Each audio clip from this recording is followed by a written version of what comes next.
Welcome to the Rob Liefeld Show featuring Robservations. I bring 5 decades experience in the world of comic books and entertainment. I am not some bystander watching the industry go by. I am a full-blown participant, having contributed lasting, memorable works to the world of comic books that have informed the business and the art of this brilliant medium. If it's happening in streaming, in movies, in comic books, in games, we are talking about it, we're discussing it right here.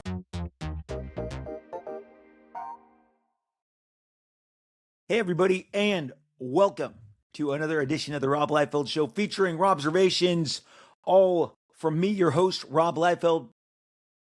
Love doing this show, love talking about comics, love sharing news of the industry, history of the industry, and everything in between. Games, movies, streaming, comics. We do it here. Thank you so much for listening to the show, wherever you're listening to us from, on Apple, on Spotify, iHeart Radio, on our YouTube component. We just always so appreciative and read your comments, your input. I feel the energy that comes from you guys. I'm so thankful for it. Today, packed show, another packed show.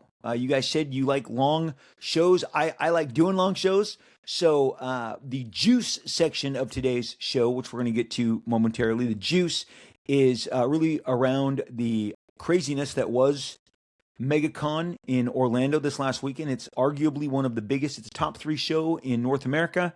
And I would say a significant portion of the industry really descends on that show, and it has a tremendous fan base, a show that is getting a ton of people to follow and fly and seek it out.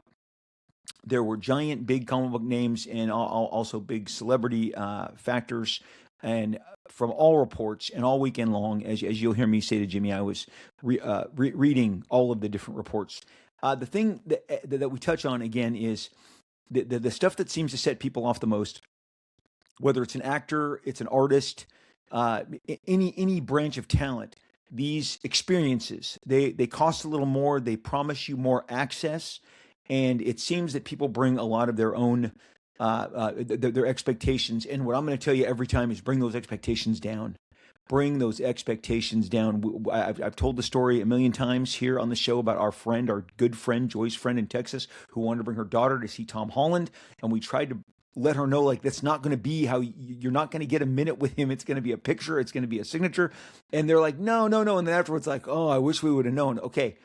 Yes, the herd of cattle comment I heard throughout, typed in comments about MegaCon Orlando, but you're going to hear it wherever you go. It's not exclusive to them.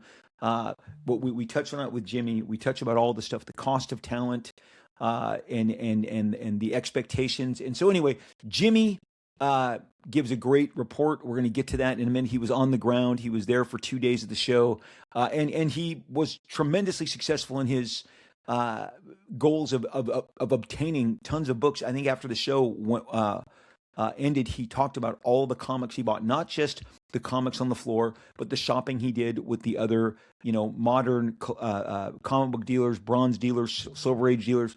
It's a great show to shop. I'll be shopping myself this week at WonderCon. I don't attend that as a talent. I attend it as a shopper. It's a great show to shop at, so I understand what he was saying. But again, he was able to accomplish a lot of goals, and he's going to tell you about all of that shortly. We cannot go forward with the show without expressing our just tremendous respect, condolences to the family of Sam Keith. Sam Keith passed after the recording of our last show, which aired on Monday, and we weren't able to commemorate his life, celebrate his work.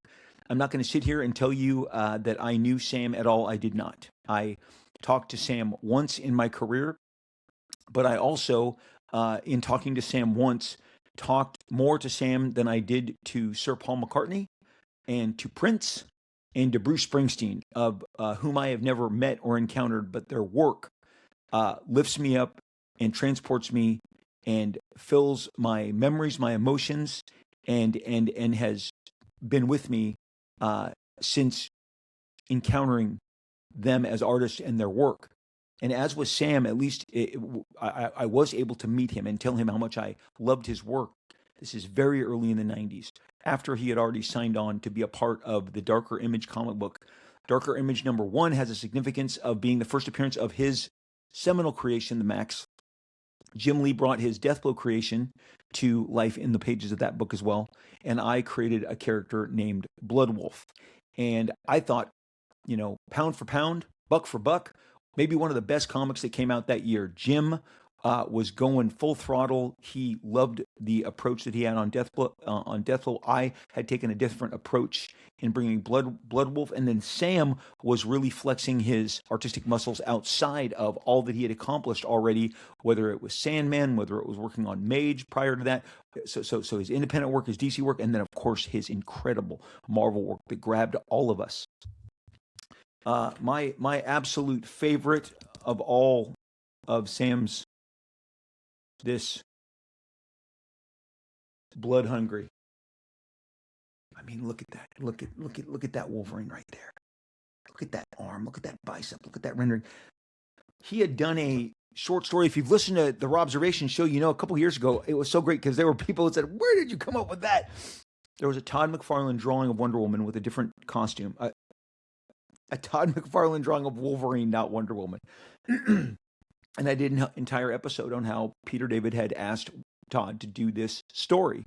And Todd really hedged until he decided, I'm not going to do it. I'm not going to go forward with this. But this story was intended for Todd. Todd passed on it. He was extremely busy. And Sam Keith became the artist that brought us this seminal Marvel work that appeared first in the pages of Marvel. I can't hold this up and ask you to study this more intently. The rendering, the details, the veins, the hair. Look at that wolf. Look at that close-up. Sam was not afraid to take big, giant swings. And when everyone else was drawing Wolverine in a certain way, Sam decided to depict him in a much thicker, bolder, brazen. But let me just go to this last page. Here, this is the page that closes it all. Look at that. Look at that amazing rendition. Torn, tattered, the way we like our savage heroes. Look at all those. Sam, the rips in the costume were really key, but Sam could design a page like no other. Now, I don't have any copies of Max nearby, and I would gladly share them with you, but here's the deal. Why did Sam affect me so much? When your favorite character is Wolverine and an artist shows up with one of the top 10 depictions of this character of all time, I mean, this is groundbreaking. The design work, I told people on my socials this week that one of the single best pieces of storytelling that still to this day takes my breath away, absolutely just floors me whenever I see it, is this splash page of Wolverine climbing up. Like it moves like a piece of, you get all the movement in this as if the page, it is so brilliant. You see the steep ledge, and you see the reach and the stress in that figure, and then you see where it begins, the middle, the conclusion. Just a brilliant storyteller. His depictions of Wolverine, his depictions of Ghost Rider, his depictions of Cable and again, I said in a post, look, all of the ways that he depicted these characters were just immediately stunning and impactful and affected all of us in a way that we wanted to then, try and emulate this. This is an all-timer. I have seen this particular shot attempted, the rain hitting Wolverine, those red eyes. I mean, stunning imagery is kind of what Sam did in all his work. And for myself, seeing him illustrate Cable and loving how he illustrated Cable. That wasn't always the case. I didn't love everyone's illustrations of Cable. Bringing Cable to life, seeing him, and then watching Sam Keith draw him on multiple covers with Ghost Rider and others. Later, on Darker Image #1, Sam's rendition. I said this on social media. Jim Lee and myself would normally never miss an opportunity to do an extra cover. Why would we? We love drawing extra covers, depictions of our own characters. When I launched Bloodwolf, Bloodwolf himself had 4 covers back in 1995. In 1993, when we did Darker Image, the market had already spoken. They loved everything that we were doing. But when Sam had obviously agreed to bring Max into the fold and be part of this Darker Image launch, and Jim had Deathblow, I had Blood Wolf. It's kind of a different muscle. It wasn't traditional superhero stuff from any of us. And I think none more daring and bold, obviously, than what Sam brought to the table with the Max. But when he did the rendition and drew Blood Wolf and drew Deathblow and drew the Max, so he represented all three stories, all three characters. He did it so perfectly with that incredible design sense and that circle layout. I was like, yeah, I'm good. I don't need to contribute to this. This can carry the day. Jim felt the same way. And in the rarest of occasions, and this speaks to how great and impactful and how much we adored Sam, Sam just nailed it. Darker Image sold 1 million copies. Part of that was the popularity of all three of us. Part of that was the really extended hype around Image, but Image had at that point been going for about 7-8 months strong. It's just a crazy aspect that we as a community, as a comic book company, and again, Wildcats #1 million, Youngblood million, Spawn million, Darker Image 1 million, one cover, 1 million copies, huge deal. We later went and did a black and white version with a special foil. I've been sharing all of this across all my socials, but Sam Keith, I did not know you, but your work lives. This is the first thing I ran and got my Blood Hungry. Look at that treatment. Sam did great renditions of Batman, worked for DC, obviously his own Max. It went on to become a TV show on MTV. When MTV was the coolest thing around, Sam had a bright, shining moment, had a stellar career. Nobody doesn't think or look at his work and doesn't just talk about the awe that it inspires in them. Again, like a great artist, like Prince, like Paul McCartney, I will revisit Sam often. A couple of family members had contacted me. They were very sweet, and it is my great pleasure to speak of Sam on the show, and we'll get some Sam Keith stuff together, and we'll go deeper into this. But certainly, a state of the art, one of a kind talent. His renditions of Wolverine are legendary. The Max will live on. I think probably we're going to see more of the Max. I think probably all of this attention, because when you look at the Max and you look at the all of the combinations, because there's pieces. Sam was one of those guys who put a lot of different influences together, and that's probably what we'll go through, because it's just like all of us. When you look at Todd McFarlane, you can see the influences in me, and you can see the influences, and you can see the influences in Jim Lee. And we've spent 6 years talking about him. You know, every artist brings with them. Art Adams has a ton of influences. Sam did some of the most interesting things. He never lost his way. He was always Sam Keith, but it was always fun. Just like you could see the Frank Miller leak into Jim Lee's work, the Art Adams leak into mine. You know, Sam's, I think one of the most unique aspects to his renditions were the way that he drew his women. This beautiful, beautiful shot right here. Sam had a very unique approach, and yet within that I can still see influences. I love that. I love influences, whether it's in music. And again, musicians get to talk about influences without any shame whatsoever. Oh, I took this from Hendrix. Oh, I mean, everybody bounces around different influences in music, and in comics, for whatever reason, I've never quite figured it out. Again, Steven Spielberg can do a podcast as he did the other day and talk about how influenced he was by David Lean. Everyone goes, of course you were. That's great. We celebrate it. Influences are something that we love discussing on this show. Sam Keith was his own unique, wonderful, incredible voice. Any influence he touched became uniquely his. Incredible page designer, incredible illustrator, inks, paints. He was the all-around real deal. His work will be missed. Grab as much of it as you can. Go and get Sam Lee collections of the Max, of his Wolverine work, of his Batman stories, of those Marvel Comics Presents covers. So much of it is being plastered as people remember and mourn and are sad, and our condolences again to his family. Thank you, Sam Keith, for finding comic books and for giving us all you had.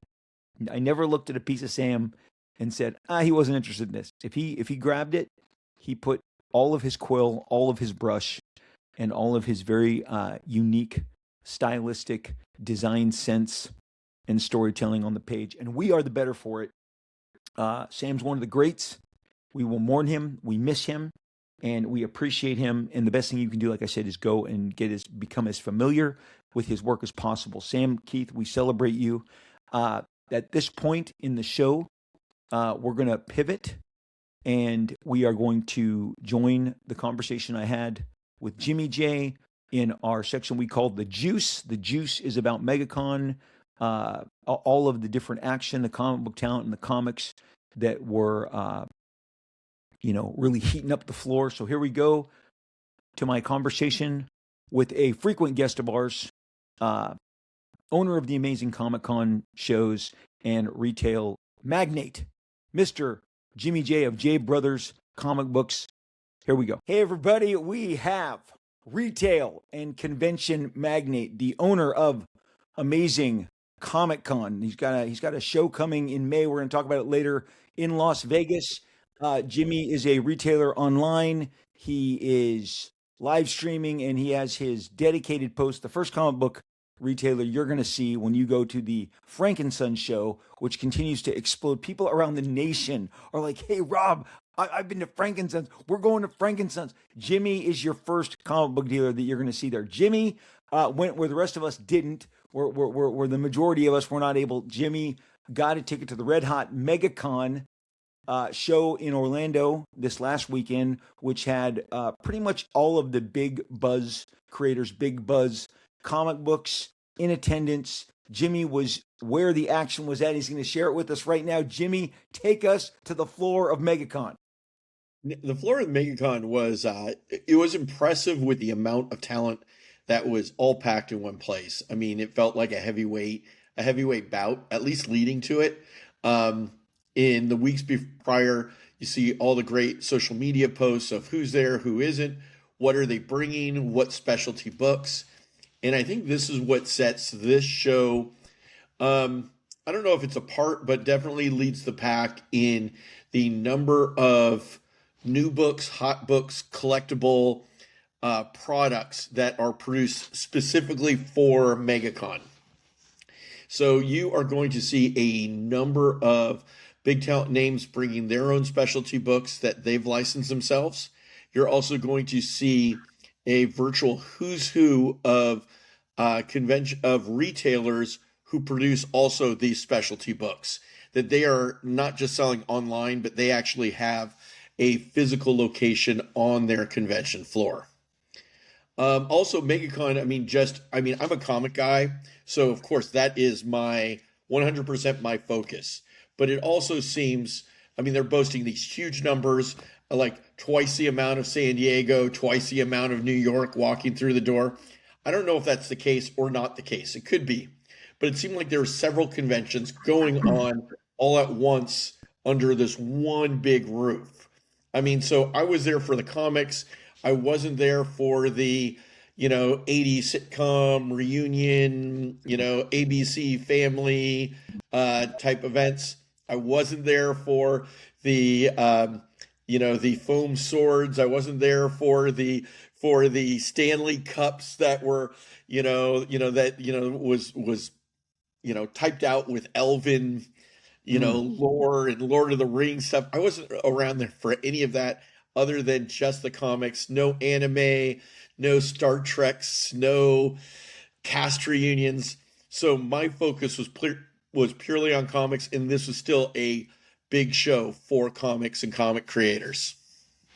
Yeah, that's been the buzz over the years. I know MegaCon is really they have a giant focus on comic book creators, which is great. It's what we want more of that. But I know what you're saying. I haven't been to MegaCon since 2018, and my feed, my social media, all weekend long was people sharing their signings, their photos, with, like you said, cast. I mean, again, I learned from social media that Brendan Fraser and that John Cena was there, and the Lord of the Rings. The people call them the Hobbits, the Hobbit signing, and in the same way that I saw the comic book people, but it is definitely a big celebrity show. And I remember we were there in 2018, and the Deadpool 2 sequel was coming out, but that just marks a passage of time because Jason Momoa had Aquaman coming out that very very soon, and he was there, and so he was the monster celebrity guest. So they do have the big guests on the floor, but like you said, you're there for the comics. What was going on with comics? Well, with comics, I mean, it seemed like it was the two biggest brands were head to head. Seemed like on the convention floor, and those two biggest brands was Invincible, which just launched the fourth season.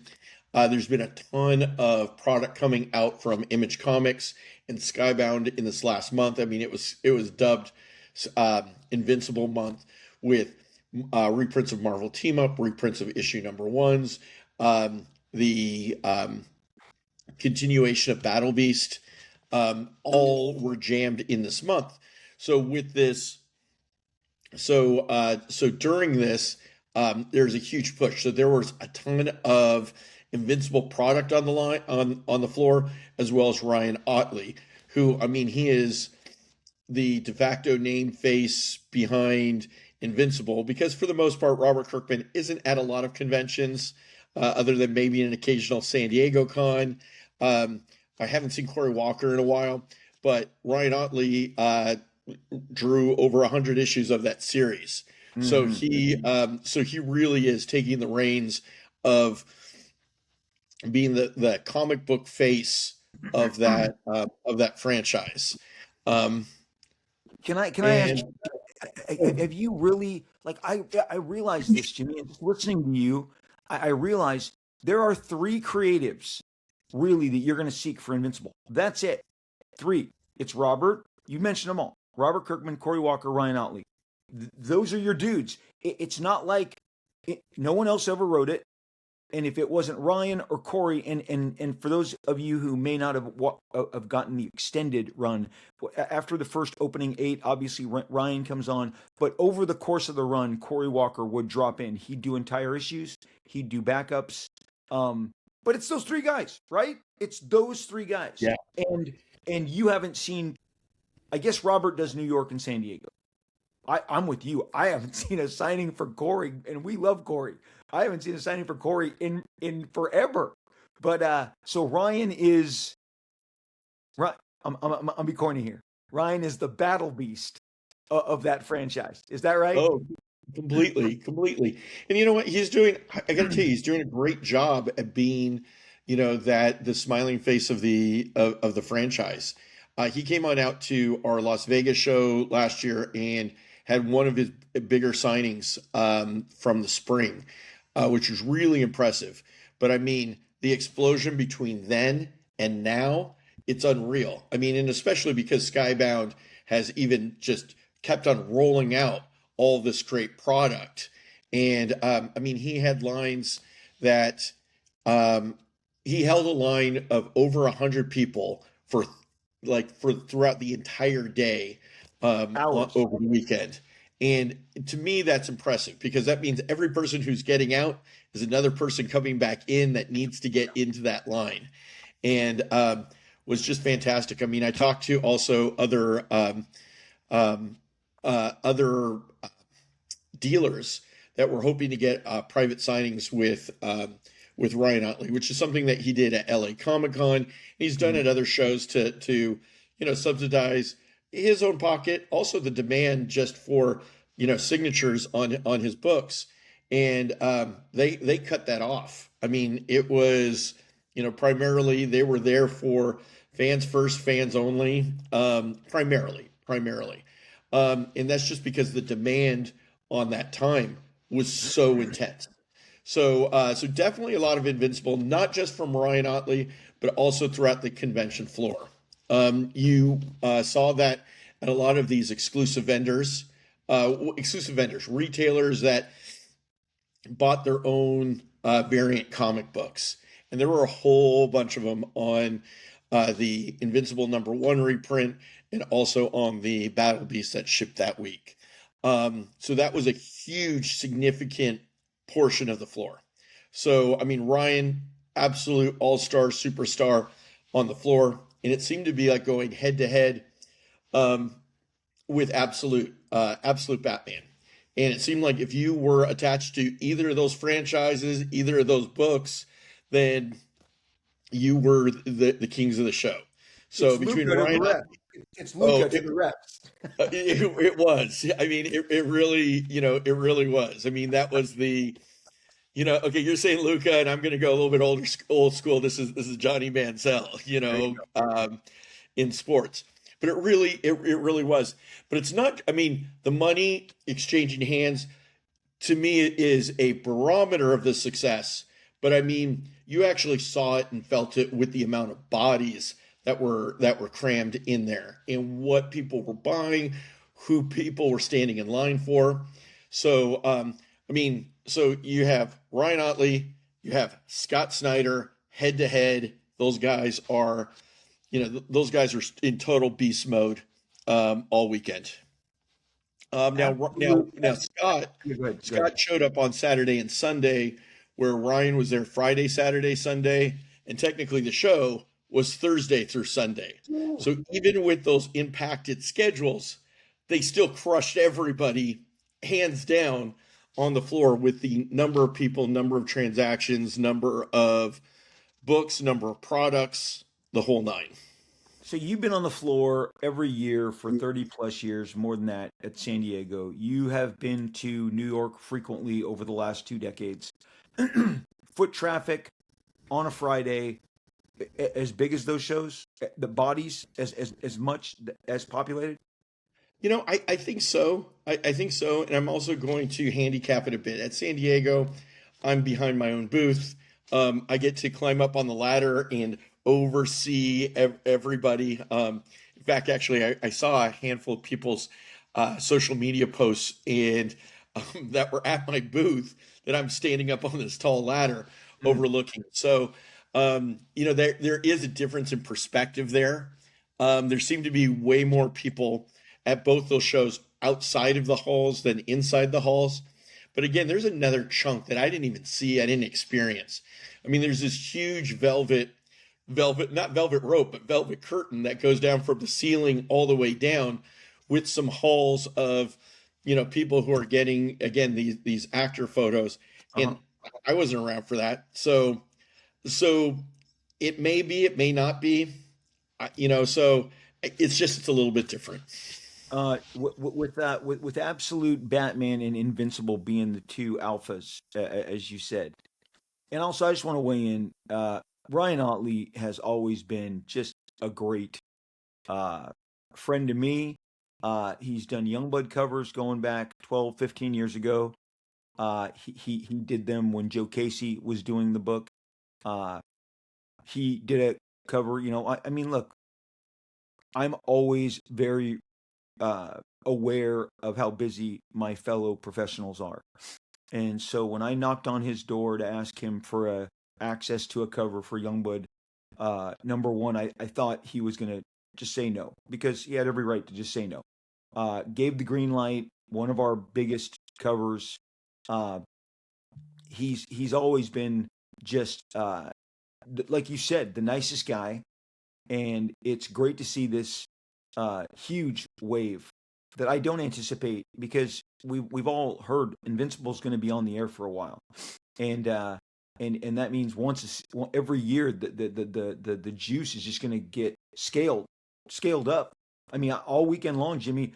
When I was watching TV, I'd always go to Amazon just to watch something, but I was reminded Amazon Invincible is #1 in 100 count all across the world. Whatever awesome statistics they give it. So I mean, just wanted to say Ryan Otley, great guy and crazy talent. Uh, couldn't believe like when he was doing Invincible, some of the great action choreography. I did shout out to him last week. He is in my mind, last 25 years, there's no better action artist in comics. I was always like, man, he figured out a fresh way to make this 15th fight in the sky between Invincible and the Voltramites or Omni Man. Great action artist. So really happy to hear that. I know that the Batman guys are exploding. I was reading on my social media. Well, let's go straight to this. I'm going to give you some questions that I got from social media. Because I know you're gonna have an opinion on this. I know you're gonna have an opinion on this. This guy goes to a group, and I want people to see that this is legit. I took a screenshot of it from a forum called CLZ Comics. From a forum called CLZ Comics. So I screenshot this. This was Saturday. I'm gonna read this. It says I took this book, and he's showing Jim Lee's Absolute Batman. I took this book to the show with the intention of having it CGC'd, and I had everyone tell me to remove the Jim Lee cover because the regular A cover is underneath and is much more valuable. He said, hey, I bought the Jim Lee cover because I love it. Yes, the A cover is underneath. I don't know about that. It's still a first printing of Absolute Batman. I don't know. It kind of turned me off on having it graded. I started thinking, is this a FOMO book anyways? I mean, if I would have had it graded, I would have had the Jim Lee cover graded, not the removed cover. What would you do, everybody? And then, of course, there is a litany of responses to him. So this made me think, here's my foil Absolute Batman. Because based on that, I was curious. Right? And again, I haven't taken this out of the bag in 16 years. I can't believe I'm touching it. But there it is. That's what they're talking about. That's a cover A, right? Right. Jimmy, Correct. what would you tell this guy who's telling people, what I mean, he's basically saying he sees both sides, but he's gonna keep Jimmy, do you believe that is going on? Do you believe that's coming? I know that's going on. I know that's going on. Somebody I've in had there other says replays. I've had CGC other can detect replays. it. What was that? Somebody in the thread says, "Don't do it. CGC can detect it." Is that true? I mean, we're talking You know about that I was going to say that may be true because they can look. I was going to say they could look at loose staples. You know, maybe okay. they use that standard when they're grading. But I mean, in terms of the books themselves and the barcodes and things like that, the barcodes all 100% match up on the DC Interesting. products. You Do know, you I think can't that'll say that change with. going forward? What was that? I'm sorry. You go ahead. So the barcodes and everything like that, they do match up. I can't say that with in terms of Marvel books or in terms of image books or sketch covers or double covers. Sometimes that does happen, but on the DC books, that does seem to be the case. Now, will CGC be able to detect it? Possibly by loose staples. I mean, that's the only thing that Yeah, really pops out. That said, I mean, I would really keep keep your original cover on. I'm sorry Um, I didn't say it is shifty. It's a shifty.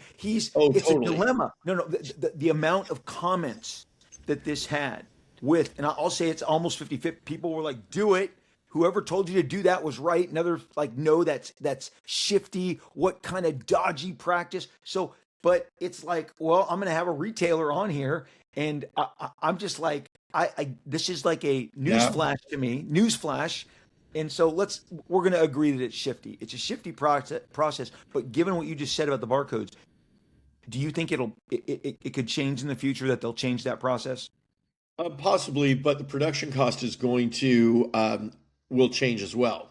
Okay. Because I'm assuming now these are just assuming from my days in print is that it's cheaper to keep on running off copies of your cover A's and adding that bonus cover, that card Oh stock, yeah.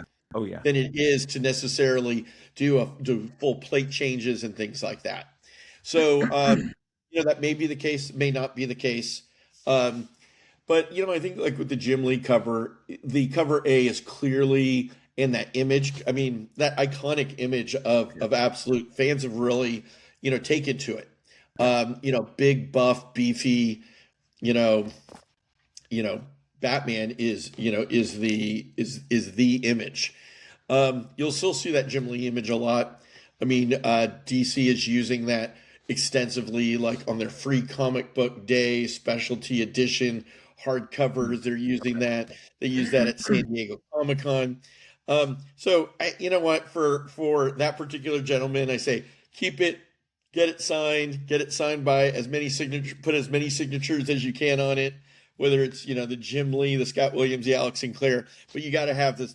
If you don't have the um, if you don't have the Scott Snyder, then it really doesn't matter. That is the on that particular book. Got to have Scott Snyder with absolute. And again, I think that was the story of the show.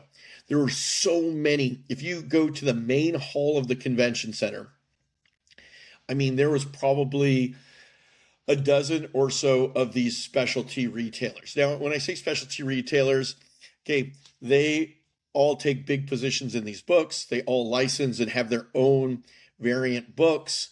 They,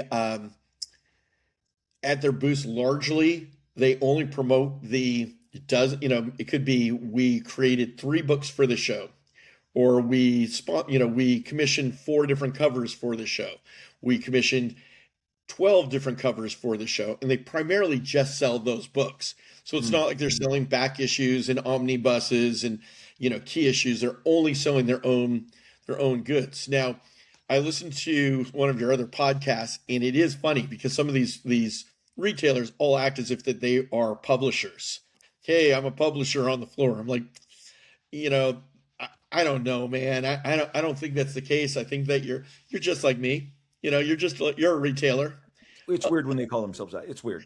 But MegaCon does not have the Marvel and DC and the Image Comics and the Boom Studios presence like they do at a San Diego or a New York, where you have company sponsored banners, you have editorial that is checking out portfolios, that they are promoting their line of books, their launch of books, their creators.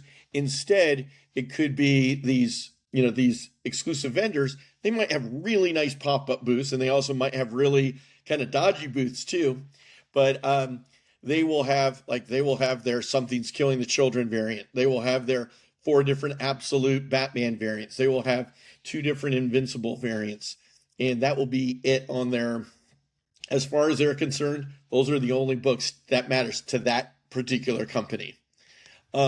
You see a lot of that on that convention floor, and there's a lot of overlap, whether it is a big time collectibles, whether it is Comics Elite, whether it is, and I know I'm like forgetting so many of them, and there's a lot of good guys, on that floor. Is Trinity one of them?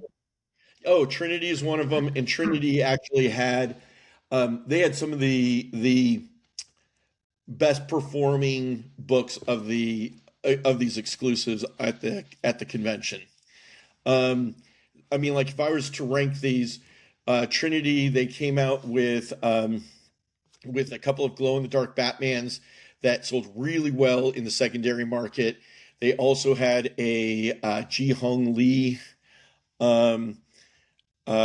absolute Batman variant that crushed. They had a Battle Beast foil that did really well. So I mean, they had a really nice lineup.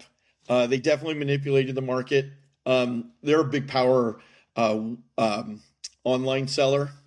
So I know that they reserved a lot of their copies for their online sales, but they would do different drops throughout the show. It would be like a limit 1 per person. They're releasing this book at 5 p.m. They're releasing this one at 10 a.m. They're releasing this one at 2 p.m. And these lineups would get huge. And you'll see these online. In fact, there's my bald head and there's my brother standing in line at one of these, and the line is wrapping around, going up and down the aisles, and they're following through.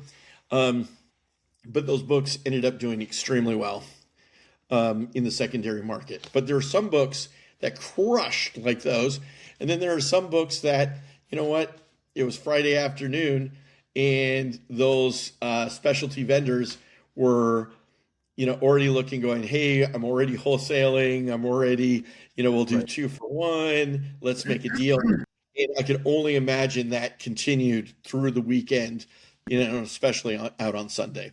So there were definitely some winners, and then there were definitely some books that didn't sell through like the other ones did.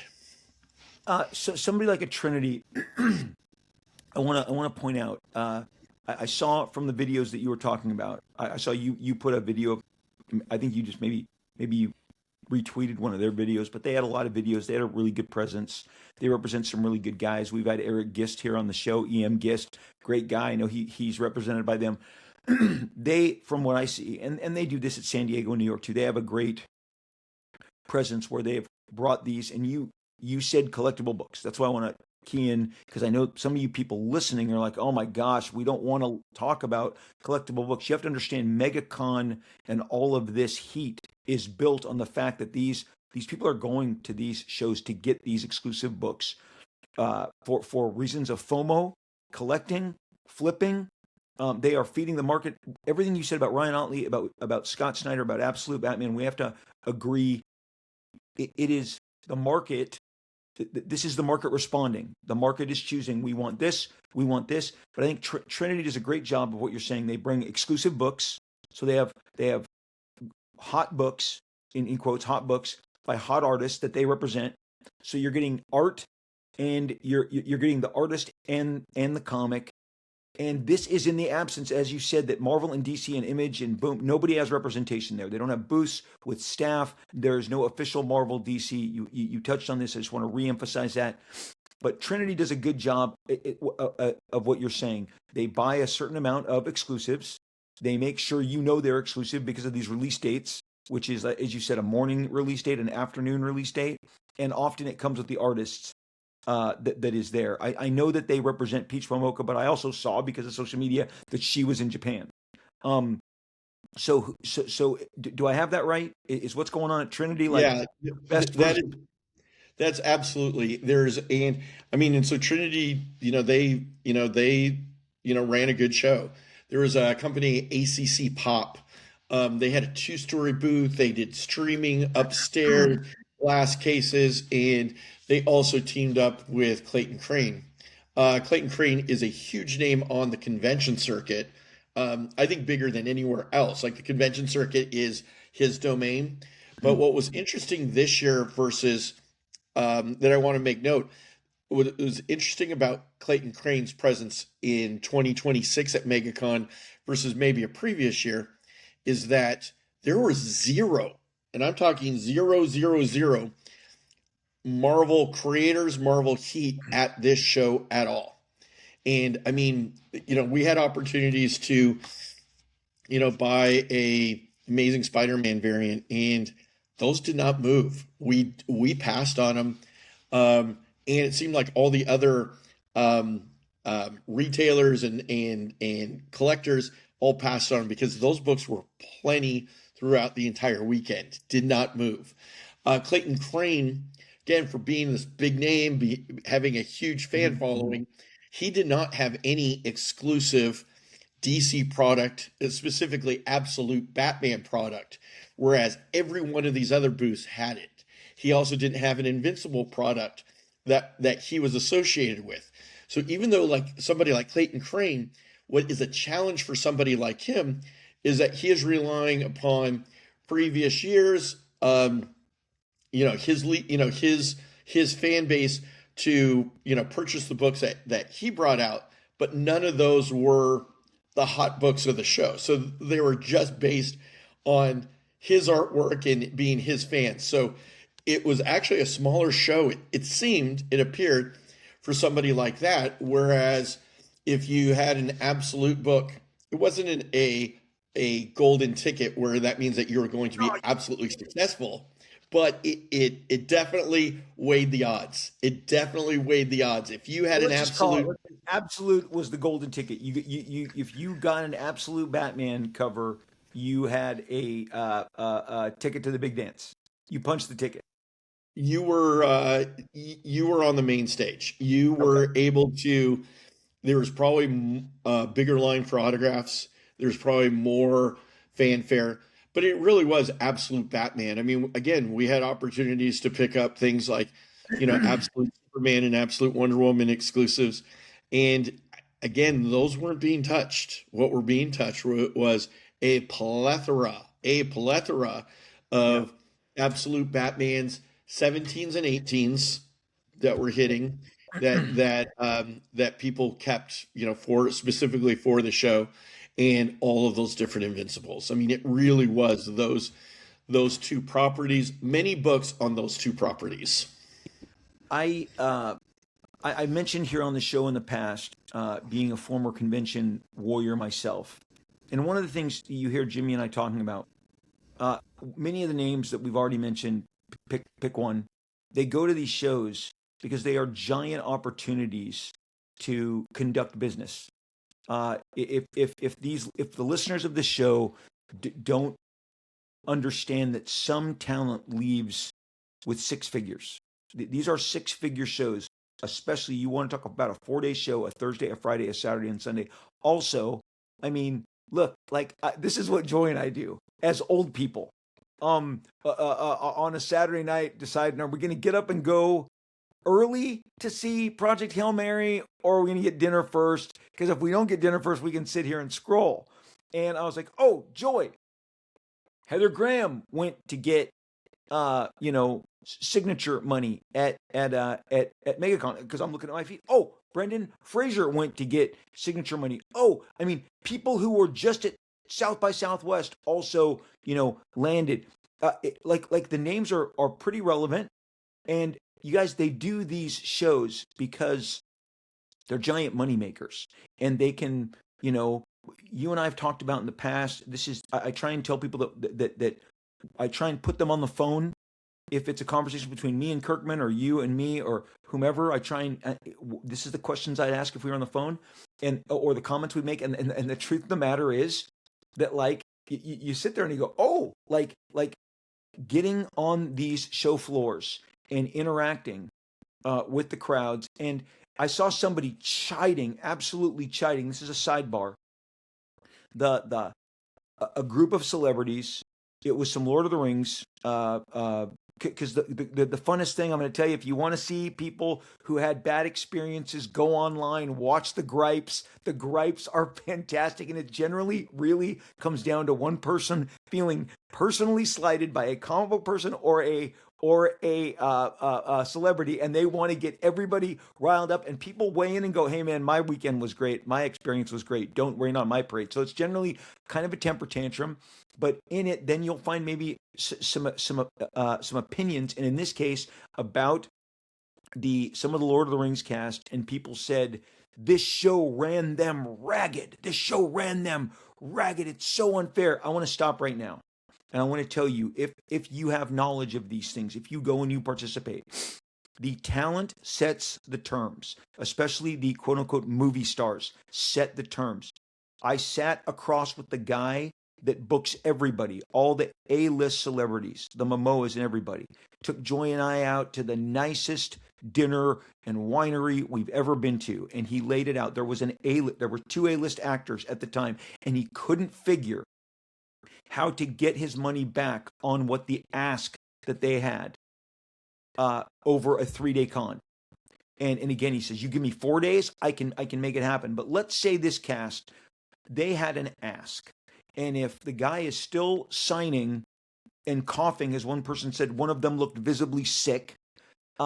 Those people asked for money to go to that show. The show met that price. But Jimmy, are you in agreement here? This is how it's scheduled. They basically said, to get our money back, we'll meet you. We're Convention X. We want you. You've set this price. We've said, okay, we're going to meet this as a guarantee or an advance. Well, the show did that knowing that they would have a series of opportunities for photos and signatures to make their money back. So when people go, oh, the show is running them, no, the price was set. The actor set a price, the talent, whatever set a price, and now the convention person has set up a means with which that is pre-negotiated to make their money back on that investment. And I think we both know the ask for these actors has increased, and more power to them. Do what you can. It's a free market. We support a free market here at the Rob Liefeld Show at Robservations. But am I Yeah, am I wrong that the actors set the price, Jimmy? no, I think everybody, all the talent sets the price. All the talent sets the rules. The convention, they really have to go around, they really have to accommodate them or lump it, one or the other. And the Lord of the Rings guys, I mean, they were definitely hustling. I mean, I saw Rudy, Yeah, Sean. yeah. He was at eBay Live on his off hours because he was getting paid for eBay Live to do a promotion with them, and he Hell was of a nice interacting. guy. Met him at your show. Joy, I want to say this right now. My wife went out with the president of the Screen Actors Guild. Her sister was dating Kirk Cameron. They did a movie together, and Bill Mr. Frodo, what's his name? Sean Same Astin guys, yeah, went out on a date with my wife. So hell of a nice guy. Great to see him yeah. hustling. Great to see him, And and he's so, been at your so show. again, He's been at the Amazing Show. You had him at the Amazing Show. absolutely. And so what I'm saying is that even in their off hours, they're still hustling. They're there to work. They're there for fan service, but it really is. And I'll tell you what, and as big as those big time A-listers are, Yeah. okay, in comics, you're now getting more, the agents definitely have big asks for the conventions and Okay. big expectations to accommodate their schedules, accommodate appearance fees, things like that. Let me So turn it that is into a question for you. Let me turn that into a question for you. You've been doing conventions how many years? 16 years. Okay, so when did the big change come between Jimmy picking up phone calling talent or now Jimmy picking up phone and being rerouted, redirected to agent? And how I mean, it definitely was like over time, but between the 2017, 2018 to 2000, then I mean post 2000, I mean 2020, that's when it got really insane. okay. Um, I mean, because it used to be in the good old days, is I would send out an email, I would make a phone call, and I would get in touch with the talent and say, what do we need to do? And in a lot of times I set the bar, Amazing Comic Con set the bar of appearance fees, and people were like, They we've did. never received anything. We've never, maybe a first class ticket. I'm like, first class ticket, you deserve it. If I want you out to the show, of course I want to accommodate. Um, but I mean, the asks are astronomical now. For not just the A list, not just the tip of the tip of the tip, guys that we mentioned. I mean, which, and you go, hey, cool, those guys are worth it. But I mean, you're talking about all talent has an ask now, where that didn't exist years back. In the entertainment world, it's CAA, it's WME, it's UTA. These are the big. So look, I had a meeting 2 years ago, and I thought Austin Butler, who I wanted to be in this project, I thought he was at WME, and they're like, he's at UTA. I was going to UTA later in the afternoon, so I'm like, okay, whoops, didn't read the client list, So Bozo Liefeld. So when I was at UTA, I'm like, what's Austin Butler's interest in material like this? So you have to learn who represents. So for like Tom Cruise, Brad Pitt, or CAA in Hollywood. WME is The Rock. It's Ben Affleck. It's Matt Damon.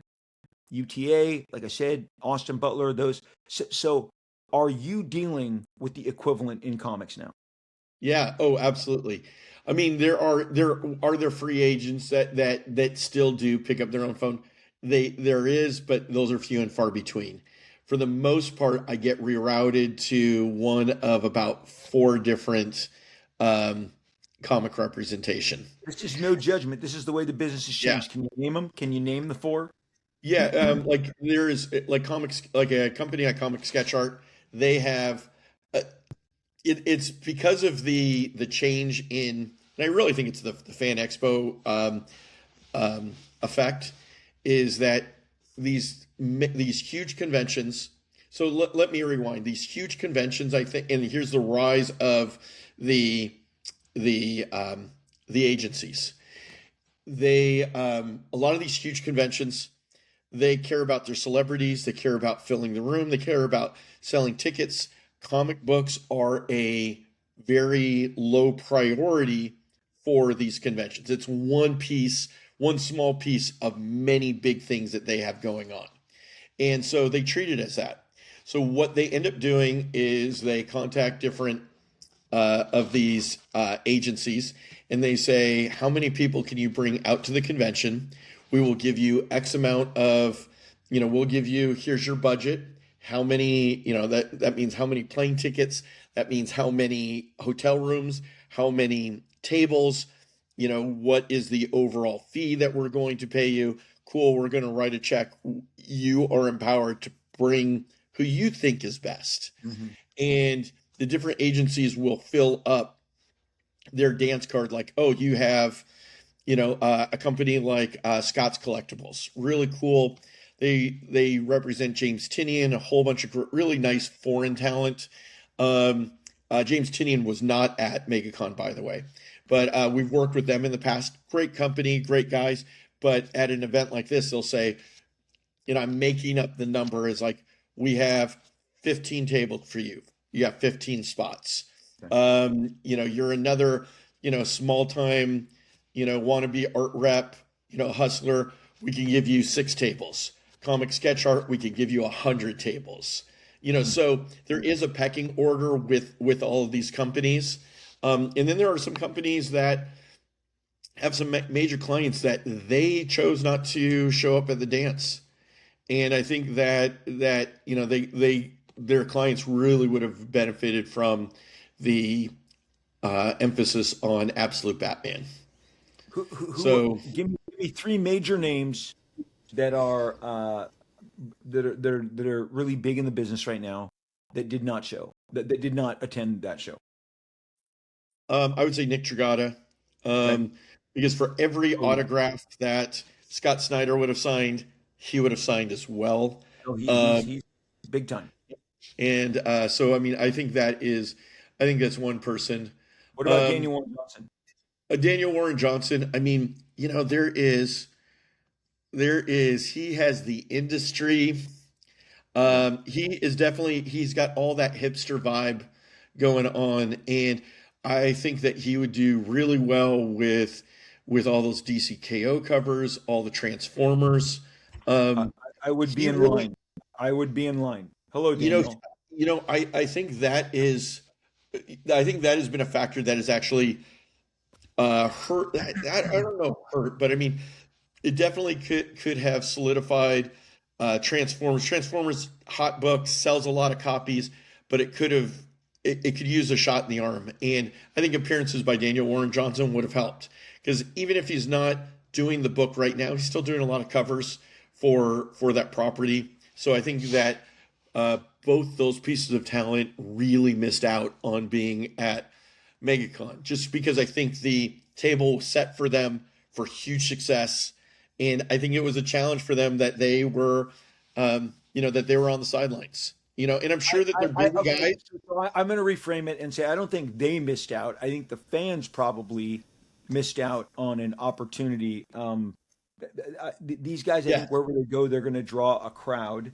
But you're right. Nick Dragotta is 1A, I mean 1B to Scott Snyder's 1A on Absolute Batman. I have an interesting Absolute Batman question. I talked about it here on the show. We try and reflect what's going on out there in the marketplace. You and I both know whenever it was 2010, 2011, New 52, the Batman in Capullo, the Snyder Capullo Batman team is red hot and the preferred comic book at DC. I believe for the most part they were the number one sought out comic during that period, and their combination together was significant. So cut to now, Absolute Batman has had, is it 18 months? Is it 19 months of just straight fire? Straight fire. Jimmy, what is the separation? How much bigger? Because I'm going to go. I'll tell you. I believe Absolute Batman is the bigger of the books. Has the greater sales, yeah. greater cultural impact. What is the significant glow up? Let's call it a glow up, because the previous Batman work is still significant. What is the glow up from there? I don't think that Absolute Batman, and the difference between the Absolute Batman and the DC 52 Batman, There's going to be one factor. I think the quality of work is there. I think it captures a lot of I think it captures a lot of the manga and a lot of maybe the sheer violence that you see in the Invincible TV show of people's like faces getting like punched in and things like that. So I think those are all things that help feed Absolute Batman. That said, in Absolute Batman, people talk about what actually happens in the books, something that hasn't happened probably since, I will even say, since Court of Owls. The big difference is that there was a lot of competition around the DC 52. There was 51 other titles that at least were trying to elbow and claw and knee, and 52 was, it was Batman. It rose to the top, no brainer. But you also had a competitive Marvel out there, and at that time you had a very competitive Image Comics in that era. In that 2010, 2011, 2012 era was extremely competitive with a lot of Image launches. Right now, it is you are absolute Batman or you're absolute dust. It's Woo! hard for me, yeah, it's hard for me to, I see like different retailers going, oh man, beating their chests about going, DC Comics, DC Comics. Hey, you know what? These books are the absolute books are fire, but we're not seeing people pick up Harley Quinn and Poison Ivy. And those exclusives were on the convention floor. And people weren't picking up those books either. You're not So seeing you're any not going just to give me a percentage. You won't say how much bigger you think Absolute Batman was than the previous. Because I think it's I would say honestly, 30%. I think it's four times. Okay, I'm going to tell Okay. you this right now, Okay. four times. It's a four times factor. And put it this way, absolute DC 52 Batman. I had lots of it. I bought hundreds of copies, sold hundreds of copies, and of issue number one, and I sold them for $50. That's a lot of money. That's great. That's great dollars. These books are selling for $250. Mm. So I mean, like even if you just do the math, it's like that. But even the amount of copies. Okay, so that was a dollar amount, a secondary dollar amount. But then if you also take the amount of issues that I sell on a regular basis of Absolute Batman versus DC 52 Batman, it really is again four times the amount. Um, I mean, again, four times yeah. is a very, very In terms nice. it feels like quantity is the connecting factor here. When you talk about the agencies that bring the volume, in your example, you said one great agency would get awarded 30 and another would get 100. And that is a volume. That's a volume business. No, I mean, it definitely, since I have been in the business, and I love talking about it because I was there when it changed. There weren't agents. There were not agents in the 90s. Not that anyone knew of, not in the United States of America. Jim Lee didn't have an agent. Sylvester didn't have an agent. The late great Sam Keith did not have an agent. Dale Keown did not have an agent. Um, Todd, myself, just keep going through the Rolodex. The Kuberts were booked directly. So now we have this agency situation. So it's fun to talk about. It's fun to talk about how it's changed. And look, the reason that the agencies became such a big deal and written about in feature stories in the New York Times or GQ, in addition to the trades in the 80s, the rise is because the leverage that the agencies were able to provide. So it's fun to watch. And like you said, they are able to provide conventions in a box. I had someone from I'll call them out from Los Angeles Comic Con, LA Comic Con, sweet people, did a bunch of business with them over the years. They said we would call one of these agencies because they'll immediately bring us 30 guests. So that is so easy to understand. That's then taken care of. You call that guy, he's bringing some big names that people want to see. Boom. With comic books, my own retailer tells me that Absolute is at least 120 more in quantity than Batman. Like that's significant. That is that's a preference. That is a preference in the marketplace to buy. Can I just ask you again? Has this trickled to Superman and Wonder Woman in a significant way from on your table and on your live streams? I mean, there's still little. Okay, if you're on absolute Wonder Woman or absolute Superman, an absolute title is that you still might be invited to the party, or you got an invitation, but it's definitely not a party for you. Um, but that's still better than all the people who are shut outside that are behind the velvet rope. You might be invited on the other side of the velvet rope, but if not, you're waiting at the club. It's night at the Roxbury, and you're waiting at the club, and they're not letting you in. So, And so just I want that's to me, that's how it feels. And also, I mean, if I could go back on the agencies and the 100 tables versus the 30 tables versus the 10 tables and things like that, is that if you are a client of these, and they do their best to accommodate everybody, they really do. They do their best to make sure that everybody is placed, everybody has a room. I mean, so I do understand, the comfort blanket of that. But I think that it's interesting to me to see different pieces of talent, how they're positioned in those blocks that could affect how many people come on up and interact with them throughout the show. So, like I if you're just want stuck to in the middle, I want to let the people know, because I think some of this, it does sound a little elite talk between you and me. This is mm, inside baseball. I want to just remind people, I have attended many conventions over my career. I have attended many of Jimmy's shows. I attend Jimmy's shows because they're great. I don't have time to not go to a great experience. The last time I did your show is Deadpool Wolverine year, and so this is what Jimmy J, the promoter, the owner of Amazing Comic Con, does. And this is kind of what we're talking about. I've seen it with my own two eyes. Not only does Jimmy book me because of the Deadpool Wolverine aspect, it's a great time to have that occur. It's within a few weeks of the movie coming out, but also X-Men '97 had been a giant. It was just a great media year for the X-Men, because X-Men '97 had been a big cartoon on Disney Plus, and so I'm walking into a curated, very X-Men themed show. Jimmy has brought in, I was able to meet for the first time voices of the show, including one of the gentlemen who voiced Cable. And I was so excited. And so you built out other voices. I want to say Rogue, you had several, but you curated a show to fit tastes. And here's the thing.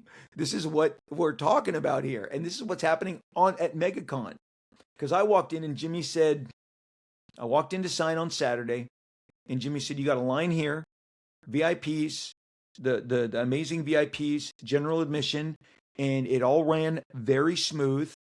And at the same time, you had your X-Men voice and X-Men related artists. Jimmy curated a show, built the talent around really what was an X-Men themed year. Okay. And if I'm leaving out people, I'm leaving out people. But you, uh, uh, when we talk about Velvet Ropes, Access, again, I'm reading MegaCon, and I'm reading the experience holders, and I'm reading their experiences as opposed to the general admission holders.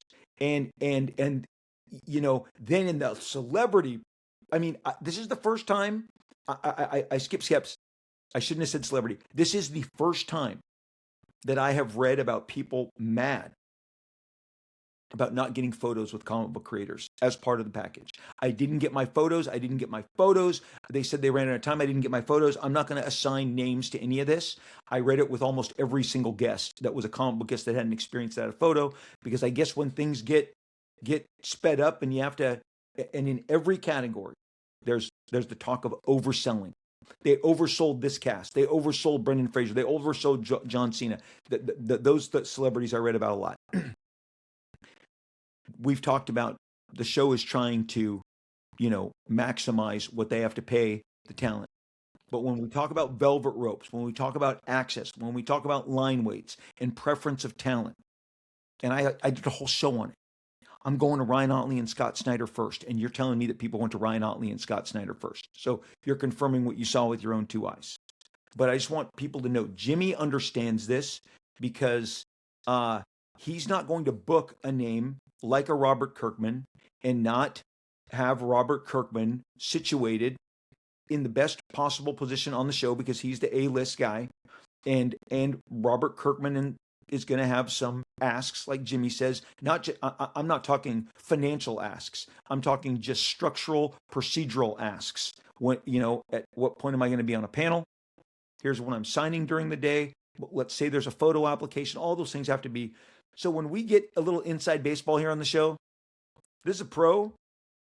I've been a guest at hundreds of shows, and this dude has thrown because when he says he's been doing it for 16 years, at one point Jimmy was doing 4.4 shows a year in that 16 years. And so Jimmy has done greater, a giant volume of shows. And as a retailer, Jimmy does shows. He is a dedicated beachhead, 2 beachheads at San Diego for as long as I can remember. So anyway, I just wanted to lay that out for the people who may be going, what's all this? Look, this book is driving business. Before I clicked on with Jimmy J this morning at 6 a.m., I saw reports from the show floor that treat this like a stock. And I really couldn't figure out if it had gone up in price or gone down in price. They quoted so many different numbers and CGC slabs and a CGC version. I'm going to have to watch it 3 times to make sense. But let's not act like this isn't pushing the market. Okay, Jimmy, do you get what I'm saying? I agree with you. I mean, I'm a total nerd in terms of placements and things like that. So, I go down these rabbit holes. I count the people. I look at the lines. I see, and I'm going to give you also a contrast, something that is a breath of fresh air on the convention floor. Is we've talked about him a bunch. Brett Bean, okay, sweetheart guy, great creator. Fans are digging him. What I noticed about his lines versus other people's, dork, yes, never dork, far, never far, never far. Those of you who have your hot books with precious, you at all times. My precious. Okay, go ahead. So what I dig about seeing Brett Bean at the show, and this is what's extremely refreshing. Okay, MegaCon is a place that there are a lot of collectors. They have their wagons. They literally have their wagons and their 3 boxes and everything is tabbed for all these people to get signed. And they have an agenda and they are picking up books and they're flipping books and they're selling books, which is fine. I am all for it. What was interesting and refreshing to see, Brett Bean had this line between 25 and 30 people on Thursday, Friday, Saturday, all weekend, okay, constantly. So the line didn't go up, didn't go down, it stayed about the same, which was a huge, huge undertaking at an event like this, that he held this line, and that was bigger than a lot of people that really, some talent that I think thinks that they're really important on the convention circuit. Let's just put it that way. But Brett Bean, this overnight success that took, decades in the making, is sitting there, and it's all fans. It's all people who have their books.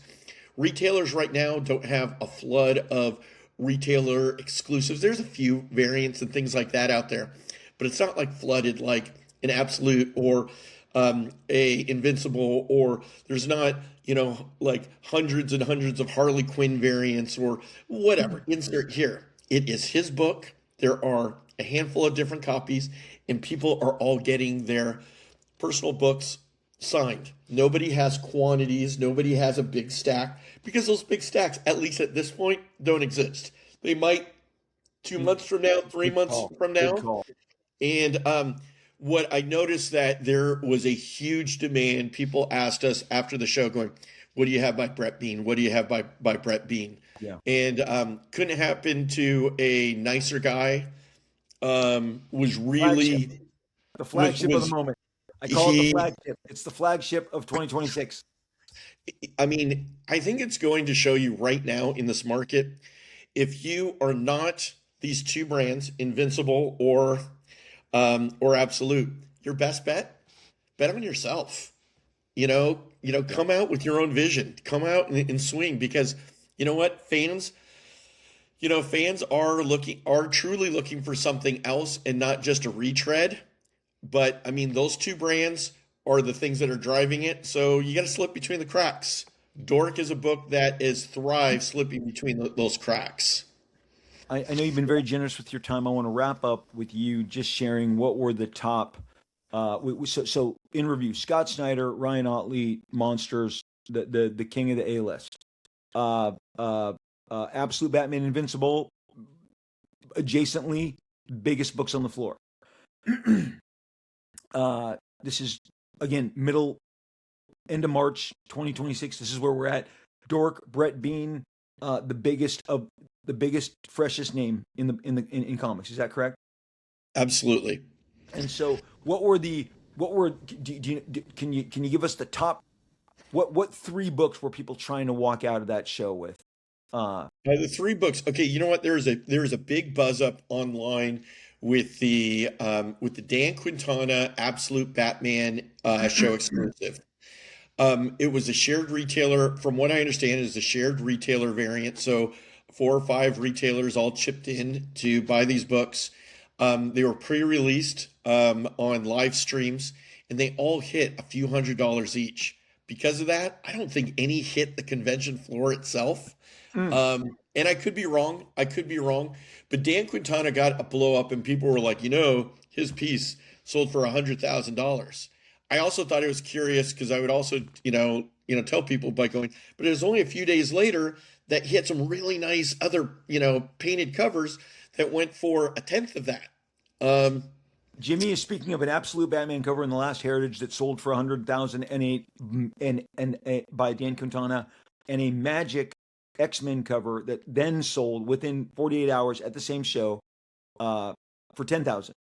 So there's a 90,000 gap. Maybe that speaks to what we're saying. Literally, maybe these are two examples that Absolute Batman just has a glow on it. How do you not come to that conclusion, right? it's easy, and I mean to that extent, Absolute Batman going for hundreds of dollars. The newest issue, this MegaCon exclusive, that again I don't know if it hit the floor or not. But then there was also a Something's Killing the Children that Dan Quintana, nice piece, great piece. That I mean, there was lots of them available for $20, Yeah. which is a typical buy-in price for an exclusive comic book. So Absolute Batman can't find way smaller print run of an independent book, but that has some buzz, readily available. So it really is, he's a creator at the moment. So give him props. He's super talented. But they like Batman from him more than they like Phantom of the Opera, more than they Sure, like sure. Something's Killing the Children. Um, I think, oh, so that was one book. I would also then rank the Trinity releases that we spoke about earlier, which Mhm. were there are two different glow in the dark Absolute Batmans, and there's also a Ji Hung Lee Batman, all really nice. And then I would also throw in the big time collectibles. They had a Dexter Soy, like this red chromium Batman that it was a limit one per person. They sold out early Friday morning. You didn't see those on the convention floor after that. So those were probably the hottest books of the show. And are we on now? Do we then go this week to WonderCon, to C2E2, to Planet Comic Con, Okay. into a brand new, fresh tunnel of exclusives for those shows? Yeah, that's the thing. There are, and that was every conversation I had with every creator is, well, what are you doing next week? And so many were like, Huh. oh my gosh, I'm spending an extra night here. I'm flying to Chicago, or I'm going to Kansas City, or I'm going home for a couple of days and I'm doing WonderCon. Now, my brother and I, we should have our heads examined. We did the show, we came back, we have been prepping for WonderCon. There's these three really big size, either super regional shows, but definitely shows that have a lot of buzz on it, that are all the exact same weekend, that are one weekend away from MegaCon, but these three shows share the exact same Yeah. weekend, and it's really hard to go back to back, and that's what's happening right now. And And you're not a as young we, man. You're not a yeah, young man anymore.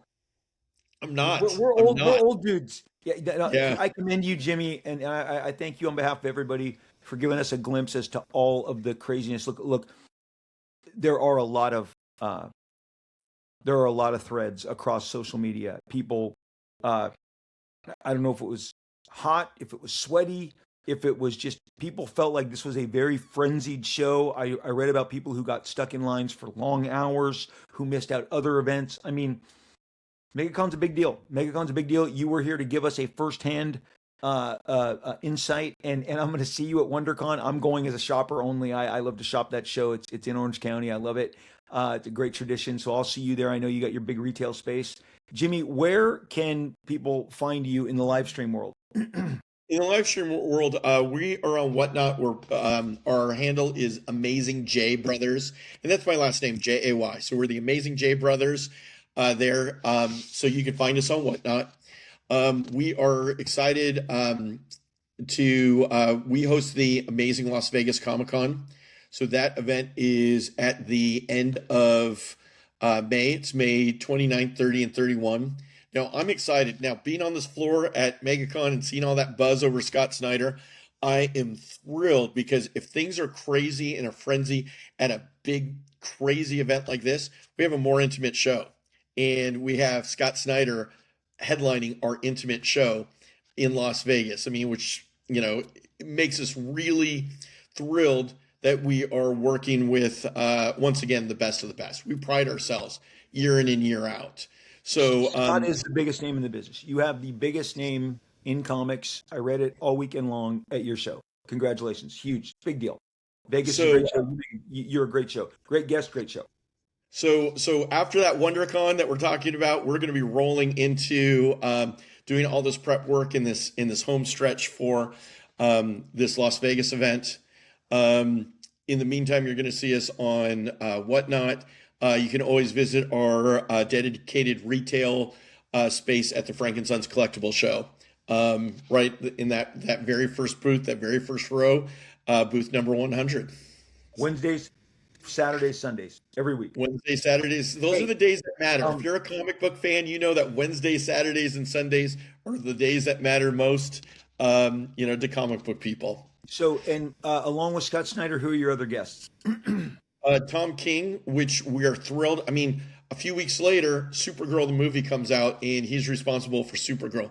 And there's a little book that comes out this Wednesday, Superman, Spider-Man, and Tom King. Yeah, so Tom King is the driving force behind that book as well, and so many other great credits. So those are our biggest guests. We will be announcing a lot more names, but we have guys like Stephen Grant, who did the very first Punisher, and Punisher being in the Spider-Man Brand New Day trailers. What we try to do as best we can is tie the biggest events in comic books, the biggest events in media, back to the comic book origins. And that, to me, that's what gets me the most excited. Seeing the two go hand in hand. But comic book creators are always on our marquee, are always at our event, and we try to curate that best experience for the fans. Highest possible recommendation to all your shows. They're always great. I love them, and this sounds like one of the biggest. Jimmy, thank you for sharing your time with us today. Thanks for giving us the report. We love having you on the show. We hope to talk to you again sooner than later. All right, buddy? All right. Thanks, guys. Thanks. So when I'm not doing this show and speaking with you guys, I'm all over social media, and you should check me out for different varying opinions, points of view that I'm kind of like you. I may be on the couch, on the beanbag, parked in a car, at the coffee store. I interact on X, formerly known as Twitter. I'm at Robert Liefeld, RobertLiefeld. Yes, it's as tired to say as it is to spell.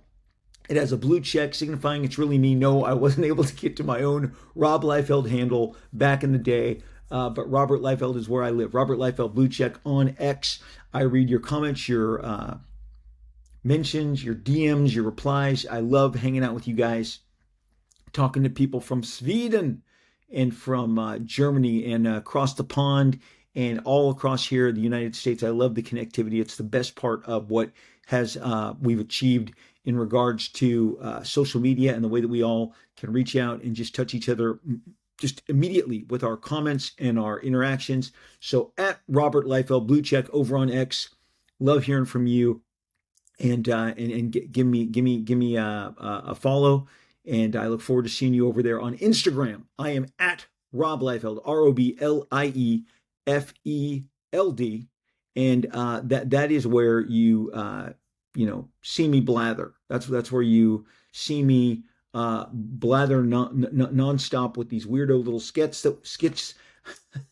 sketches that we do, and just appreciate the fact that you guys are hanging out with us and interacting with us and enjoying the content that we're putting on there, because it's fun.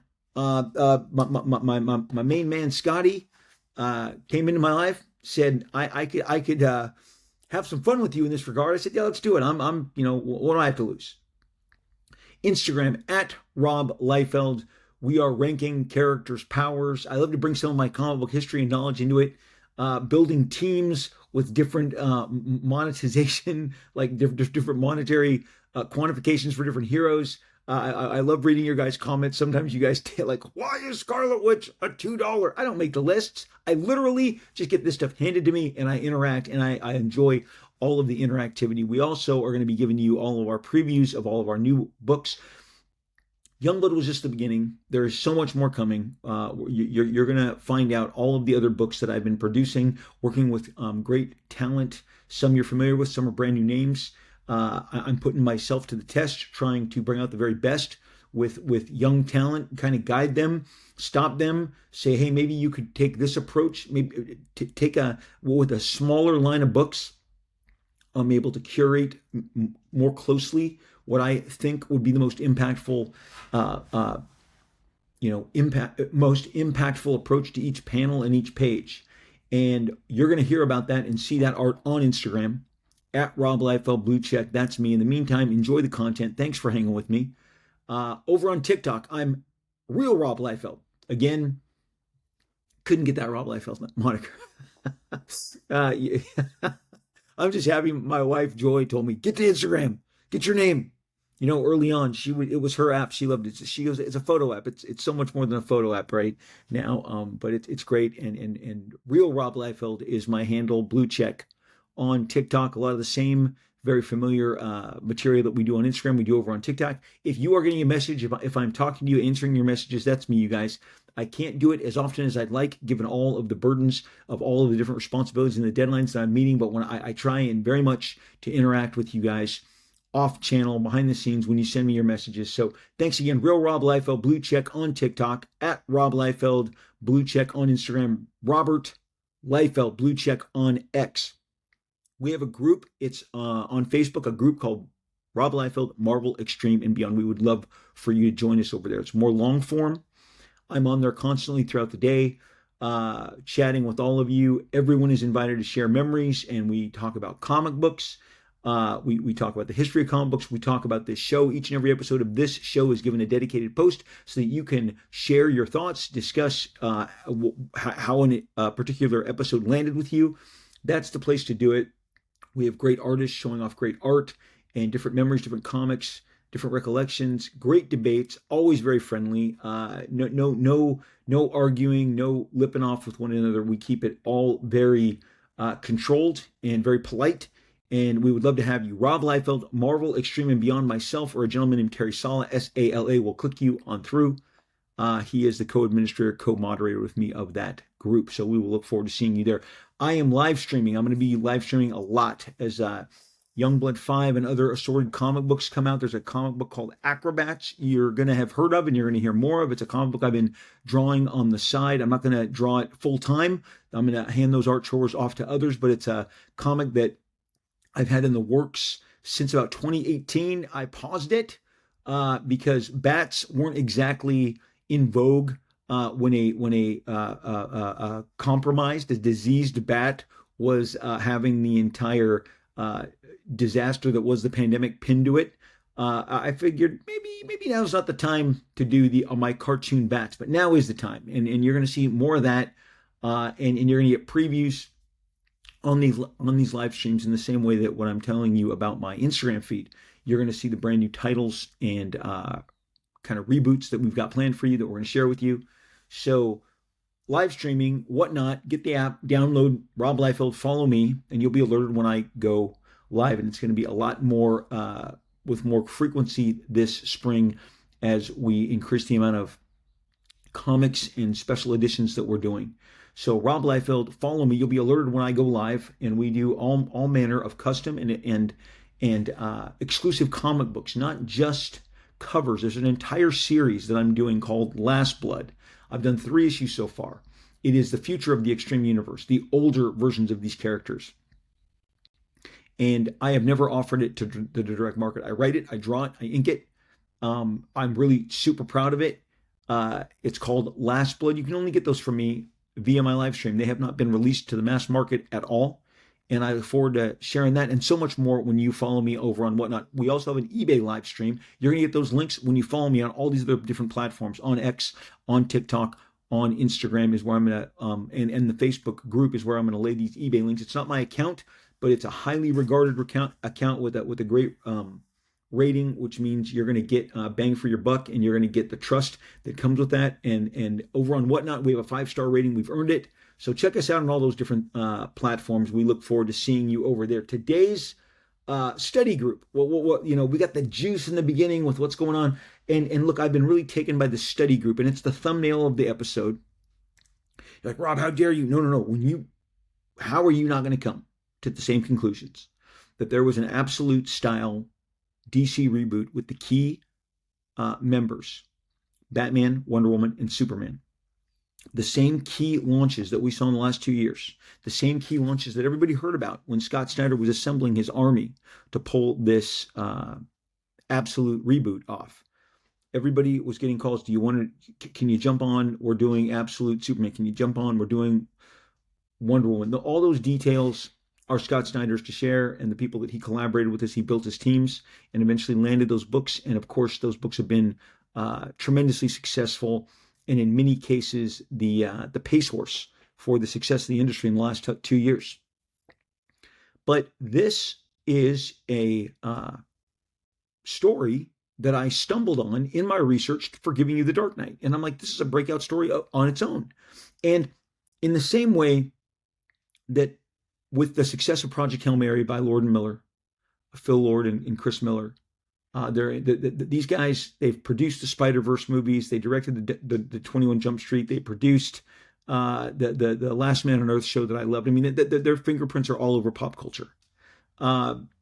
Project Hail Mary was and is just a brilliant movie, but people, and I was wondering myself how long it would take for the focus to shift to the canceled version of their book. I've spoken to both guys. I was happy to hang with them for a bit before the Critics Awards in 2019. And this is when you're all just hanging out and you're talking. Deadpool 2 was up for awards. It was January 2019. And so I'm sitting there. I had met them in passing. I'd met them at San Diego in 2015 before the Deadpool trailer hit. They were with Andy Weir, the author of The Martian and Project Hail Mary. And the guy who runs their company, Aditya Sud, was running Simon Kinberg's company when we were doing Deadpool. I saw Aditya on set on Deadpool 1, on Deadpool 2, always hung out with him, the sweetest, nicest guy, great taste. And he, introduced me to Andy Weir, and he introduced me to Lord and Miller. And so I had been having long-standing back and forth with them, especially given the success that they were having with the Spider-Verse films. So first thing I said to them is, I'm like, guys, I cannot believe, what's the likelihood I'm ever going to see the Solo movie? They were the directors of the Solo movie before. And if you go back to the trades, if you go back to the people who were hot and heavy to bring you the truth of what was going down, the Hollywood Reporter, Daily Variety, Deadline, The Wrap, they all basically, the movie only had a few weeks left. They had shot over 80% of the film of Solo. When, for whatever reason, Kathleen Kennedy made the call on who knows what recommendation, but they shut it down. The reports at the time were that they didn't like the tone, they didn't like the improvisational nature. They thought maybe it was too funny. Lawrence Kasdan was said to not be pleased with the way the character was being treated and their approach. So it really it sounds like they found themselves in the midst of a terrible fit. And it sucks because they're so talented. And just like so much of when these movies go into the vault, and with Disney, I'm sure they got that double, triple lockdown. Like, I doubt it's going to take some next level visionary guy to take over the company and go, we would do well to show people everything we have on the Lord and Miller Solo movie. And I thought Solo was fine, but I'm sure that there was an element of brilliance to their approach. But because of Project Hail Mary, people are talking about what if, what could have been, what was their Solo movie about? I mean, again, you've got this for us, it's going to be unseen. We're not going to be able to interact with it, and that's unfortunate. But we are obsessed as a culture with the stuff that maybe that didn't quite make it across the finish line. Ideas, concepts, footage. And in this regard, this is how we are going to handle this today. This, you'll see, they were deep into it and they didn't get it across the line. Now, I had mentioned last time in regards to Frank Miller, in all of my different movie and entertainment reading, especially in the last week, the last couple of days, I read about Christopher Nolan, and they talked about how Christopher Nolan, one writer said, I just don't understand why everything this guy does is treated with such importance. He has become such an influential figure. Well, of course he has. He has an incredible track record of visionary achievements and success. Well, so here's the Comics Journal in 1985. I didn't quite have it the other day. I have it now. I want to read it to you because it's a perfect precursor for everything that we're about to share. This first sentence, I mean, just think of this. Now this is from an author, Kim Thompson, who is bringing you this KT. At the ripe old age of 28, Frank Miller is the most powerful creator to mass market comics today. Powerful, that is, in terms of commanding attention, respect, and weighty contracts. When Miller does something, it gets noticed. Miller has come by his power honestly through hard work, commitment, and a vigorous, eclectic, dramatic talent that was obvious from his earliest work on Daredevil, the title that launched him to superstardom. Okay? Right there, the Comics Journal is telling you exactly how important and how the business sees him. Earlier in the news section of that same 1985 issue of Comics Journal, Frank Miller returns to Daredevil. Again, I've read lately in the recency bias columns of corners of the social networks that Frank was never a big deal. Frank Miller returns to Daredevil as regular writer. Right there, it says Frank Miller, who single-handedly turned Daredevil into Marvel's most popular comic. Wait, I was told that didn't happen. Well, here you go. Again, the facts are in history. History has the facts. It says he'll be returning to write the book. Okay? Miller said he was asked to return to the book by the editor, Ralph Macchio. His first reaction was, I'd already done this, but I thought about it for a day or two and pulled out the notes that I had and decided I can do it. He added this to his long-term commitment. So this just shows you, again, in their, how do they frame this? The man who single-handedly turned Daredevil into Marvel's most popular comic. Okay, not a whole lot of people could pull that off. He did. It's what started this incredible renown for him. So in the course of this interview about all that he has on his plate, and it says here again further down in this intro, while he has been gone for the last year since releasing Ronin in 1984. He says he has been absent from comics since 84, but he has not been idle, and no fewer than 4 Frank Miller projects are in various stages of completion. An Elektra graphic novel for Marvel, which he is writing and drawing and being colored by Lynn Barley. Dark Knight, a Batman miniseries that Miller is writing and penciling for DC, which reunites him with Daredevil inker Klaus Janson, also colored by Barley, and 2 other Marvel projects, a Daredevil graphic novel and an Elektra limited series, both illustrated by Bill Sienkiewicz. It says we interviewed Frank Miller 3.5 years ago in Comics Journal number 70. Readers curious about his early formative years should refer back to that piece for a look at Miller towards the end of his Daredevil run. This interview was conducted in Miller's Hollywood apartment in June of 1985, conducted by Kim Thompson, transcribed by Mark Thompson. So again, partially a few pages into this, Frank is discussing his work with Batman, how he's constructing this Batman.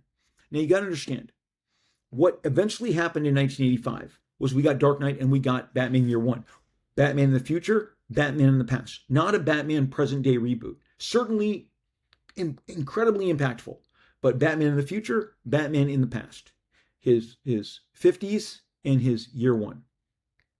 John Byrne was not part of this at the time of this interview in June 1985. John Byrne is employed doing 2 monthly comics for Marvel. He has not yet left.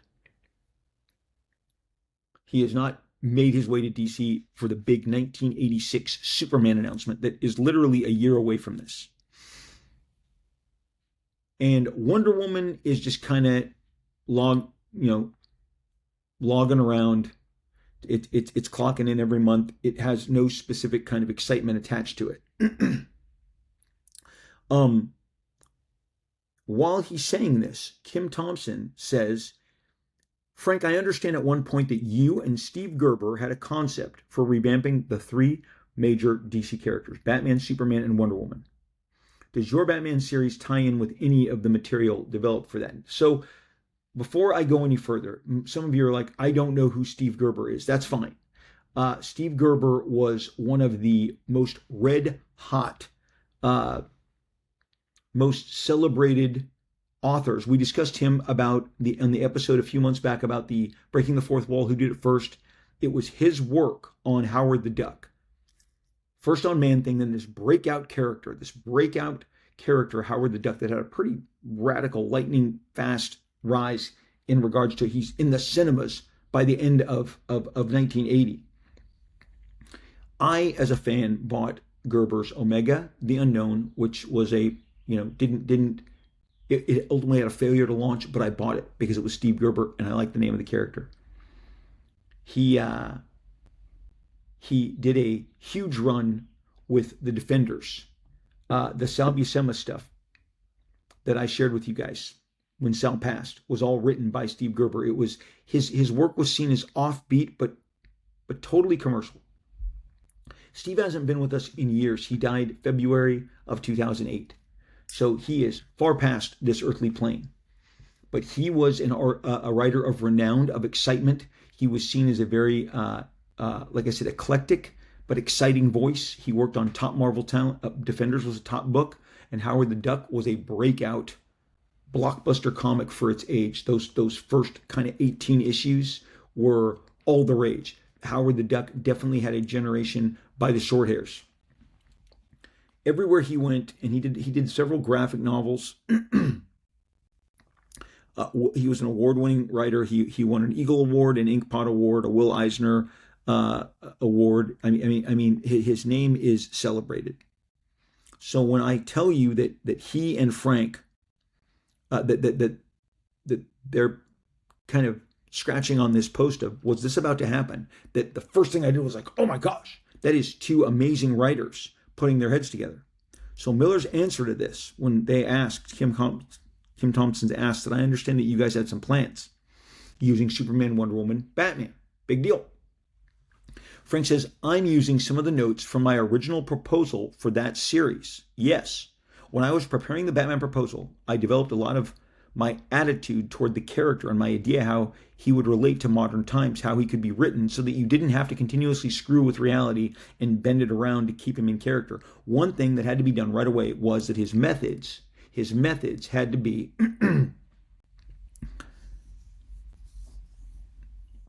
his methods had to become a lot harsher, and he had to become a lot smarter than the criminals that he was up against.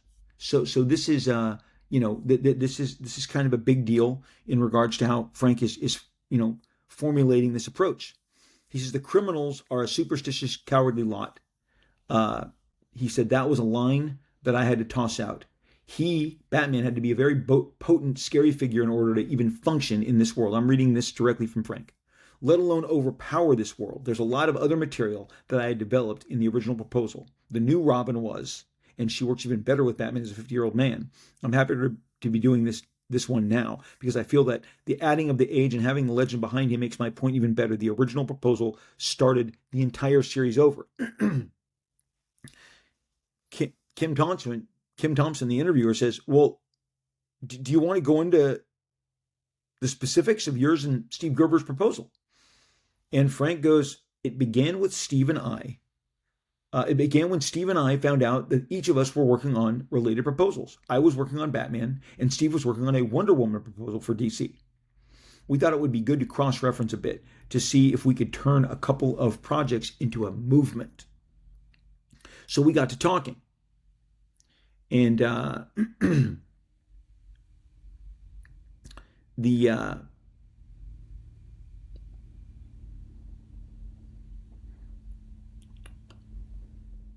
interviewer, Kim Thompson, says, so are we just to regard this as an anomaly? Well, he says that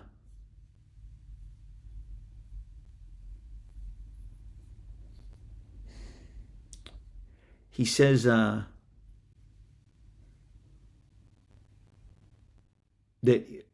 that we got to talking, and to see if we could turn this into a movement. We got to talking about Superman. Thank you. We got to talking about Superman, the other big DC character. And we came up with the ideas. We came up with ideas about Superman that I'm really sorry never saw print. It would have been an extraordinary comic book. Steve and I talked nonstop for 3 or 4 days in a hotel room in New York. We would break for meals. I would go home to go to sleep, but it was otherwise nonstop, frantic talk. When you hear about creators today, some of them, they'll tell you, the guys who are doing the absolute, they're like, we burn up the phones, we're talking nonstop, we're building worlds, ideas. John Byrne, Chris Claremont talk about the expense of their phone calls as they built these worlds. Perez and Marv Wolfman would talk about these phone calls that they built, the Titans lore that became the best-selling book for for DC Comics in the 80s. When he leans into this and tells you that they spoke for 3 to 4 days in a hotel room, breaking for meals. I'd go home to sleep, but it was otherwise nonstop, frantic talk. We even ate most of our meals together, Frank adds, and did more talking than eating, reworking the character so that it would have felt, reading the comic, as if the character of Superman were created this year. So this is modern day 1985.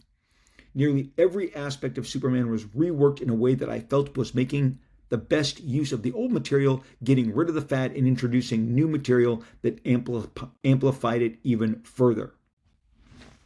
Okay, you understand, being the giant Frank Miller crazy person that I am, knowing what they said at the beginning, that Frank was a talent that moved everybody, all the needles. Everybody would sit up and listen. What is Frank doing? What's he doing next? This interview with him in 1985, he has nothing new out. They want to catch up and find out where he's going. So for him to launch into this and talk about the great deal and then tease us with a Superman that would have been we would have encountered, that we would have believed was created right then. Like that's a big deal. Kim Thompson said, why did it didn't happen? He says, why did this not happen? Why did this not work out specifically? Frank gives that one word, dreadful answer: business. He goes, I don't really want to go into it. It fell apart at the negotiation table like so many things have. So then Kim Thompson wisely says, well, have you considered taking the concept that you developed for this new Superman and spinning it entirely off into its own concept, severing the relationship with the original Superman, as Steve Gerber did with his Hawkman proposal, which became Void Indigo, which was a series that Steve did, I believe, at Epic, and was based on a failed Hawkman proposal. Miller says that could be done, absolutely. It might not be a bad idea to do that. In the meantime, Steve and I both have been busy with other things, but we still have, and shown our notes, we might do something with them. There is no reason that we cannot.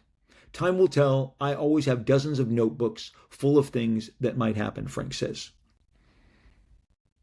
Then Frank ends with a positive on DC. He says, when you were developing the Batman miniseries, did you encounter any resistance? This is Kim Thompson, the interviewer, because you were doing such outrageous and strange things, or was it all pretty much green light from the word go? Frank says, DC's been delightful. I discussed every aspect of the series with Dick Giordano, who is editing it, before I started. I was very nervous about how he might react to some of the things that I wanted to do. It really is a much more severe view of the character of Batman, but it turns out that this is what Dick Giordano had been wanting for DC. When I showed him the script and the pencils for the first issue, there were several scenes that I pointed out to him because I thought he might regard them as too extreme. His reaction was quite different than that. He had no problems with them. He was very enthusiastic. He, in fact, gave me great advice on how to strengthen them. I've encountered absolutely no resistance from them whatsoever. So around this time, Frank is doing covers for DC. He's doing Superman the early years. He's doing Batman World's Finest covers. He hasn't entered his Dark Knight phase. And even when we encounter his Dark Knight phase,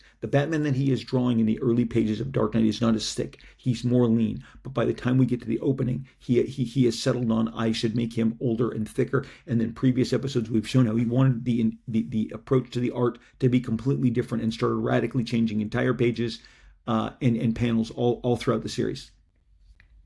Steve Gerber, Frank Miller, for 4 days were holed up together, and they built out a brand new universe for these characters that would have launched simultaneously. And again, when you look at Frank's specific words, because I'm not trying to frame it, look at Frank's verbiage here. He says, in regards to working with Steve Gerber. Learning he was doing a Wonder Woman proposal, we thought it might be a good to cross-reference a bit to see if we could turn a couple of projects into a movement.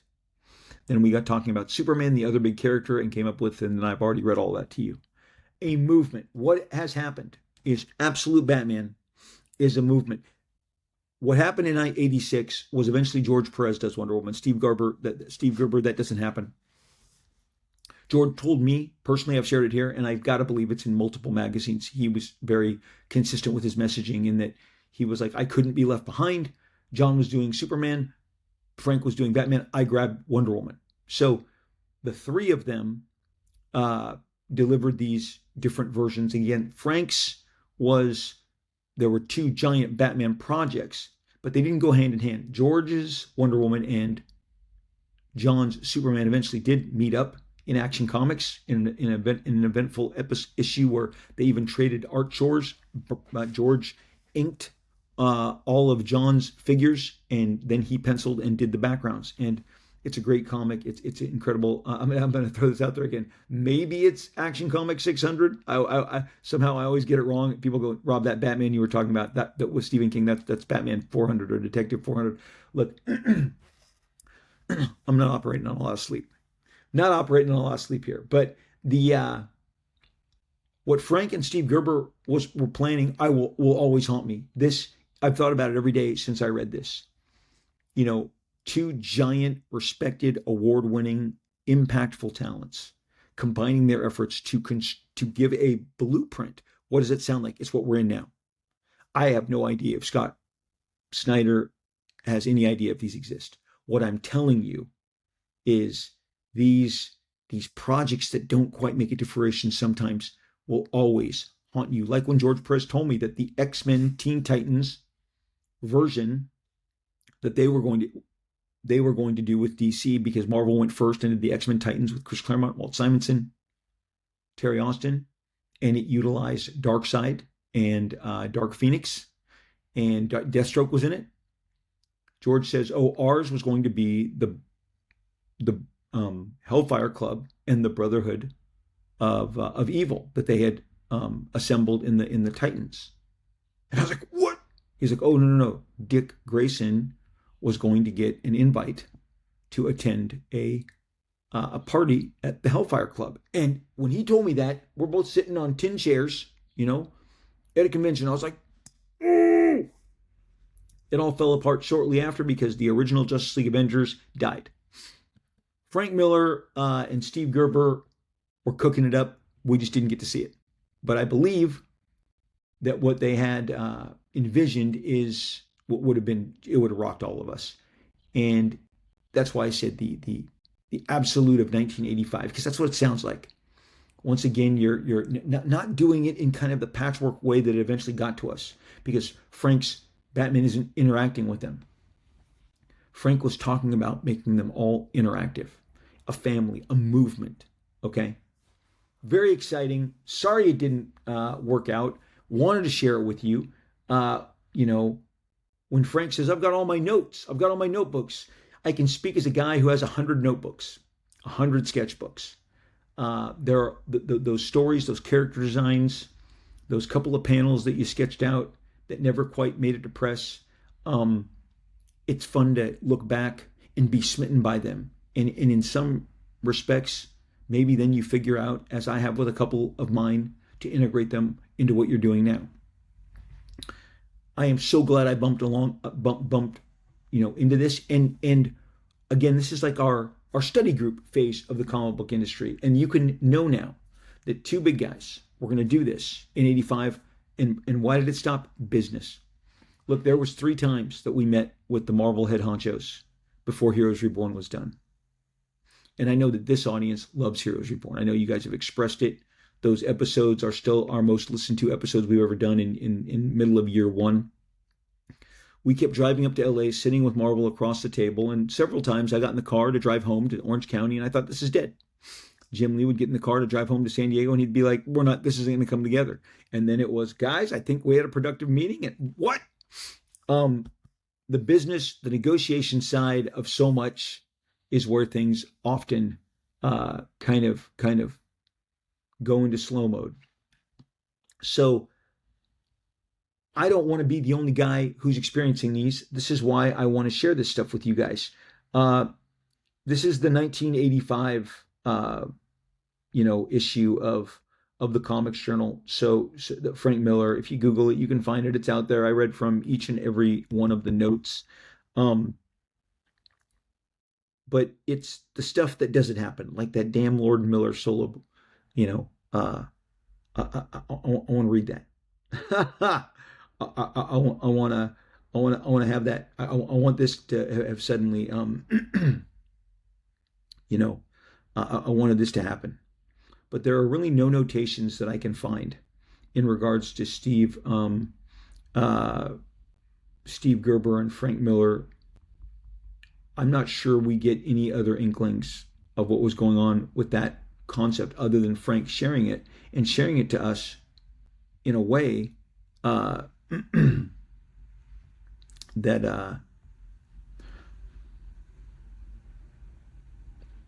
so I'm gonna see if this is the I'm gonna see if this is the piece, because I'm gonna end this with Steve Gerber's approach. DC, this is from Steve Gerber. DC in 1984, DC was accepting proposals for a universal revamp. Originally suggested by Marv Wolfman, many proposals were considered. Walt Simonson, Alan Moore, Howard Chaykin. We can talk about Alan Moore Twilight in another episode. One such proposal was from Steve Gerber and Frank Miller. It involved the Trinity and was to be the 3 separate titles collectively working together. It was called Metropolis, Man of Steel, Dark Knight, Amazon. Gerber was to write the Wonder Woman title. Miller would write the monthly Batman title. And they would write together and share the Superman title. For Wonder Woman, Steve Gerber was going to make Diana Prince a feminist hero, a fish out of water who slowly learns to accept man's world. She was to be a female Superman. For the Batman title, Miller was going to return Batman to his golden age, while also taking inspiration from the black and white detective movies. Superman would be a continuation of Siegel and Schuster's original vision, with a much harder edged Superman, more concerned with social justices. Of course, none of this happened. John Byrne ended up coming over, revamping Superman. George Perez took over Wonder Woman, and Batman did not get the hard reboot that we were looking at. This is actually Brian Cronin reporting on that. I said it was from Steve Gerber. But guys, there you go. The Trinity, Metropolis, the Amazon, and Dark Knight. Woo! This is going to haunt me for a while. Hey, That's what we do. Did you enjoy the study group? I hope you did. The potential stuff that we never saw is the stuff that always kind of lingers with me. Unpublished John Byrne X-Men stories. I think we've gone over those on the show. Maybe it's time to revisit those as well. Because we're just when it's characters we love, we want to look under every rock, especially when talent this big contributed to it. But thanks again, guys, for hanging on and listening. I will continue to look under every rock of history, show it to you, share it with you, share the ideas. Saying it for the 100th time. Frank Miller, they said it at the ripe old age of 28 years old, the entire industry moved and reacted to everything he did. Let's appreciate him while he's here. Guys, with people like Sam Keith passing, do not miss out on an opportunity to tell somebody like a Frank Miller how important they are to you, to tell your favorite comic book artist, comic creator, how much their work means to you, okay? I guarantee you they'll always appreciate you sharing it with them. We as artists make the work to share with you guys so that we can have this shared experience. Each and every time I put a job out, I'm hoping that it resonates with the people who in my mind I'm doing the work for. Thanks for being with us. Thanks for spreading the word about the show. Thanks for being so positive. As the world gets crazier, and look, man, I am. So my daughter has been overseas for 3 months, doing a semester abroad, and she is back here later today. Picking her up at the airport, monitored her on each flight, and the entire time, it really hit me the last month. When I sit here and I tell you about being worried, being concerned, I got my daughter is with other girls from the school overseas, and they had a very detailed trip planned out. And I tried to not let it consume me over this last several weeks when I read about missiles flying and the war in Iran and how it's affecting so many different people abroad. She went to Africa for a week, and I think I didn't sleep for that week. I was very concerned, and much of it is irrational. Why am I sharing this with you? Because I'm just like you. I got stuff. Maybe for you it's some bills. Maybe it's your job. I have another member of my family who is low key examining other work, and so I'm with you guys. I got family members who are dealing with shifts in the economy, jobs. I got family overseas that I've missed terribly and then shifted into a terrible concern and worry. I'm very grateful that I have deep faith and also a wife who is rock solid. She doesn't have any of, she just doesn't fret. And when it's your little girl, you'll understand. And so I've been there. All this advice I give you guys, I apply to myself. I figure we're all in the same boat, so why not share the encouragement? And that's what this is. This is encouragement. Get those necessary distractions. Ring up a friend, ring up a family member, go out to coffee, to the diner, grab breakfast, lunch, dinner, whatever it is. Go out for a swanky 5-star meal. Go get that ice cream sundae. Go get those cupcakes. Let me close with this. Your comic store, I've done this before. Don't take your comic store, your local ice cream parlor, whatever that cool mom and pop show is. Don't shop that mom and pop store that you love so much. Don't take it for granted, because once you do, they'll go away. It's very trying times. My wife goes, why do you go in there and buy 5 cupcakes every week? You don't even eat them all. I want to support the cupcake store. I think they're nice people. I don't know that I can single-handedly keep them afloat with 5 cupcakes, but I know that those 5 cupcakes are better than no cupcakes. Okay. So just be cognizant, support what you like. Otherwise, what you like kind of tends to go away, and it's unfortunate. It's part of life. But in the meantime, be well. I hope that you can give love to others. I hope you can receive love. I hope you're doing well. I hope your spiritual, mental, your emotional, and your physical well-being is exactly where you need it to be. Again, by all means, take a break, step back, Take a healthy distraction that provides inspiration for you. Do not let the grind get you down and pound you. 2 fist bumps, boom, into this Blue Yeti mic. Wishing you all the best always. Come back, see me. I'll be right there. Pick me up. Let's ride. Let's do this again. We will most certainly, we will definitely, we will absolutely, and most importantly, we will inevitably, it's inevitable that we're going to talk again real soon.